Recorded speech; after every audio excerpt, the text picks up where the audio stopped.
بسم اللہ الرحمن الرحیم۔ السلام علیکم۔ دفعہ نمبر 422 تعزیرات پاکستان۔ بددیانتی سے یا فریب سے قرض خواہوں کے قرض کی وصولی روکنا۔ دفعہ نمبر 422 تعزیرات پاکستان۔ نمبر 1، جو کوئی شخص بددیانتی سے یا فریبیانہ طور پر کسی قرضہ یا مطالبہ کو جو اس پر یا کسی دوسرے شخص پر واجب ہو، اپنے قرضوں یا مذکورہ دوسرے شخص کے قرضوں کی ادائیگی کے لیے قانون کے مطابق وصول ہونے سے روکے۔ نمبر 2، 14 سال تک سزا قید اور جرمانہ ہو سکتا ہے یا دونوں سزائیں ہو سکتی ہیں۔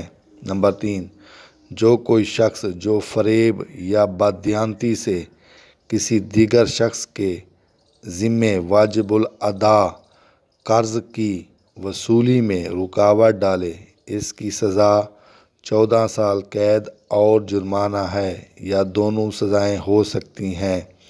فریبیانہ کے معنی دھوکہ دینا، مذکورہ کے معنی جس کا ذکر کیا گیا ہو، فریب کے معنی دھوکہ دینا، واجب الادا کے معنی جس کا ادا کرنا لازم ہو یا ضروری ہو۔